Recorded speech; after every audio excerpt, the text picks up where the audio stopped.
2021년 5월 25일 연중 제8주간 화요일 제1독서 집에서 35장 1절에서 15절의 말씀입니다. 율법을 지키는 것이 제물을 많이 바치는 것이고 계명에 충실한 것이 구원의 제사를 바치는 것이다. 은혜를 갚는 것이 고운 곡식 제물을 바치는 것이고 자선을 베푸는 것이 찬미의 제사를 바치는 것이다. 악을 멀리하는 것이 주님을 기쁘게 해드리는 것이고 불의를 멀리하는 것이 속죄하는 것이다. 주님 앞에 빈손으로 나타나지 마라. 사실 이 모든 것은 계명에 따른 것이다. 의로운 이의 제물은 제단을 기름지게 하고 그 향기가 지극히 높으신 분께 올라간다. 의로운 사람의 제사는 받아들여지고 그 기억은 잊히지 않으리라. 기꺼운 마음으로 주님께 영광을 드리고 내 손에 첫 열매를 바치는 데에 인색하지 마라. 제물을 바칠 때는 언제나 즐거운 얼굴을 하고 11조를 기쁘게 봉헌하여라. 지극히 높으신 분께서 내게 주신 대로 바치고 기꺼운 마음으로 능력껏 바쳐라.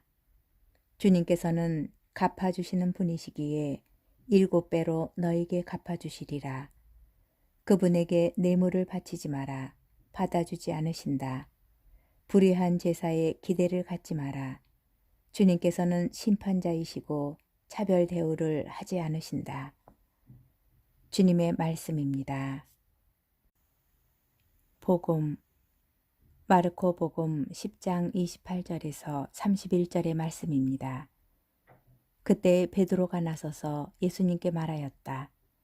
보시다시피 저희는 모든 것을 버리고 스승님을 따랐습니다. 예수님께서 말씀하셨다. 내가 진실로 너희에게 말한다. 누구든지 나 때문에 또 복음 때문에 집이나 형제나 자매, 어머니나 아버지, 자녀나 토지를 버린 사람은 현세에서 박해도 받겠지만 집과 형제와 자매와 어머니와 자녀와 토지를 100배나 받을 것이고 내세에서는 영원한 생명을 받을 것이다. 그런데 첫째가 꼴찌 되고 꼴찌가 첫째 되는 이들이 많을 것이다. 주님의 말씀입니다. 오늘의 묵상. 주님께서는 당신 통교의 수단이며 활동의 장인 역사 안에서 우리를 부르십니다. 그분께서는 세례를 통하여 우리의 스승이시요 주님이시며 그리스도가 되십니다. 오늘 복음에서 베드로 사도는 부자가 하느님 나라에 들어가는 것보다 낙타가 바늘기로 빠져나가는 것이 더 쉽다 라는 예수님의 말씀에 가진 것이 아무것도 없기에 주님의 보상을 충분히 받을 수 있다는 듯이 보시다시피 저희는 모든 것을 버리고 스승님을 따랐습니다 하고 말합니다.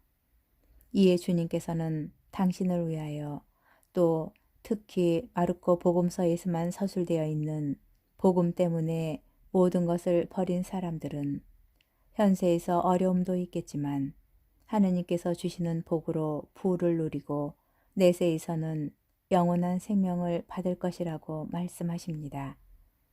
현대 사회에서 올바른 그리스도인으로 살아가기가 쉽지 않을 수도 있습니다.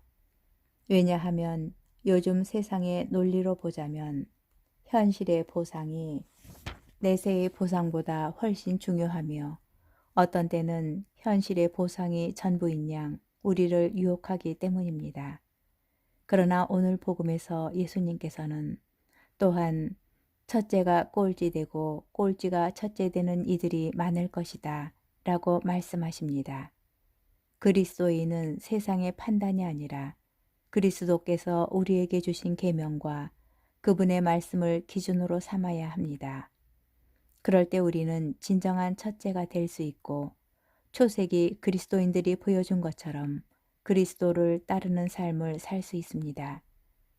그리스도인은 자신과 세상의 완성 기준을 그리스도에 두고 이 세상을 완성하고자 희망하며 일하되 언제나 예수님의 방식을 택하며 살아야 합니다. 이렇게 할 때 우리는 주님께 모든 것을 받을 수 있을 것입니다.